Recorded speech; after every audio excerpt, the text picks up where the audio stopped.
Hello everybody! In this video I would like to talk about the topic that's currently being discussed in the music Beatles community on YouTube.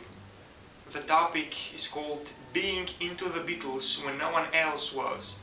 I believe it was initiated by Beatle James. I would like to talk about my experiences of being a Beatles fan, about my joys, my struggles. I saw videos by me, Mr. Mayo, and Caitlin Larkin, and those videos inspired me to do one myself. I'll be using some of the notes that I've written, particularly for making this video, because I really want to say it all.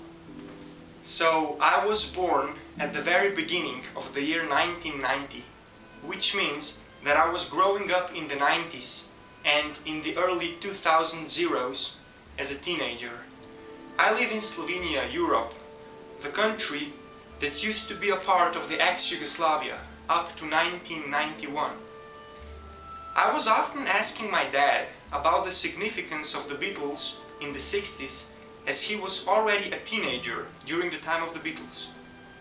He always told me what an incredible musical and cultural phenomenon the Beatles were.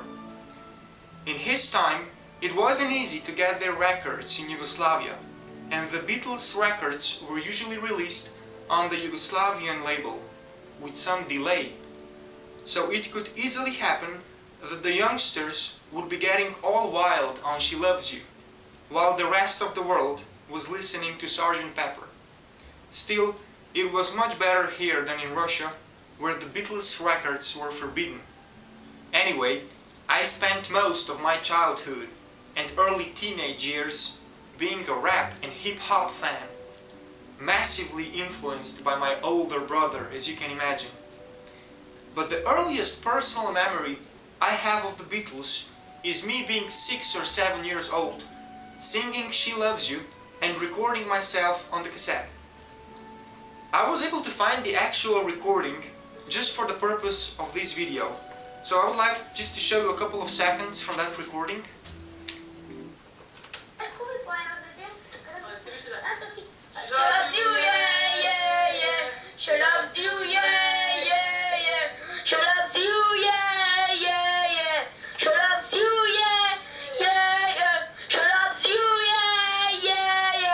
And so on.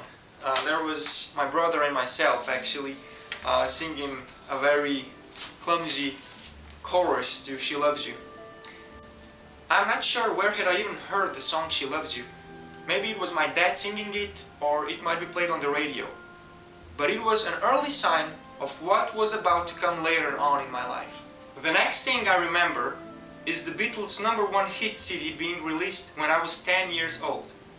One of my family members probably had an original CD, and I remember others burning it, and so my dad got a copy of the CD as well. But at that time, I didn't really fall for the Beatles. I just remember really liking the song Help. However, the significance of the Beatles' #1 must have stayed somewhere in my memory. I finally fell dramatically for the Beatles when I was 14. That was the time when the Beatles' first US Visit DVD was released.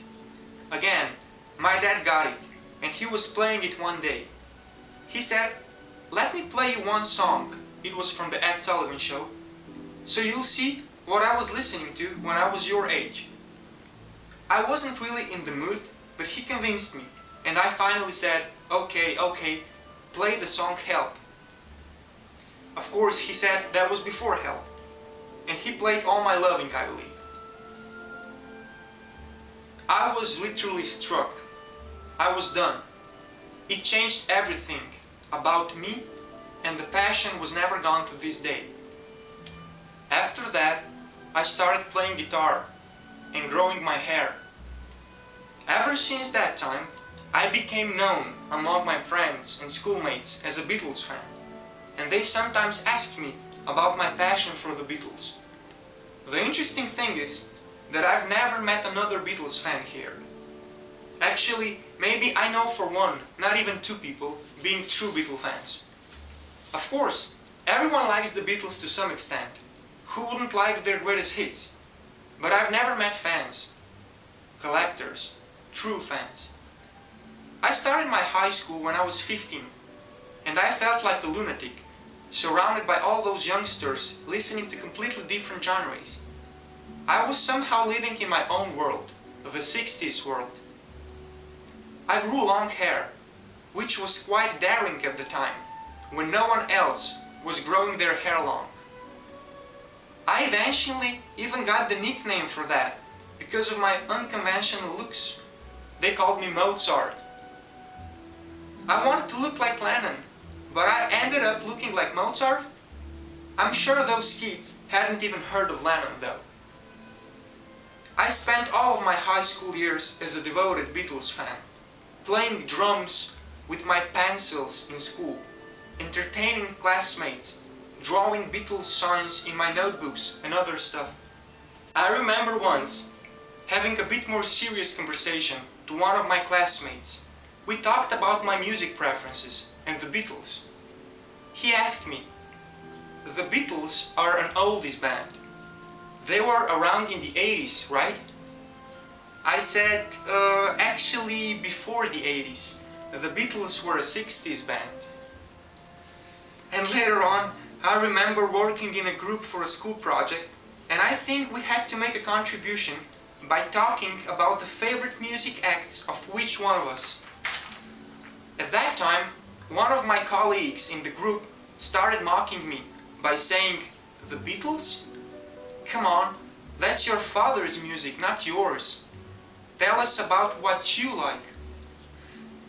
You know, underestimating my love for the Beatles, like it wasn't possible for a young person to be into the Beatles. But mostly, I've met lots of people appreciating my unusual passion for the Beatles as something different. The more I got surrounded by musicians I was playing in different bands, the more they appreciated my feelings and knowledge about the famous Liverpudlians. I went to college after high school and haven't had much of talks about the Beatles anymore. Everything got more private. In the course of years, I was able to see Ringo and Paul live in concert, and I realized there were other European fans out there. And just very recently, I discovered music collectors on YouTube, so only now I'm getting the chance to share my happiness, my enthusiasm for the Beatles with other people all around the world, outside my country. Dear music collectors, thanks for making such an incredible work in that field. I appreciate your channels so much. I'm happy to follow your videos and keep going strong. Thanks for watching my little testimony on how was it being the Beatles fan when no one else was.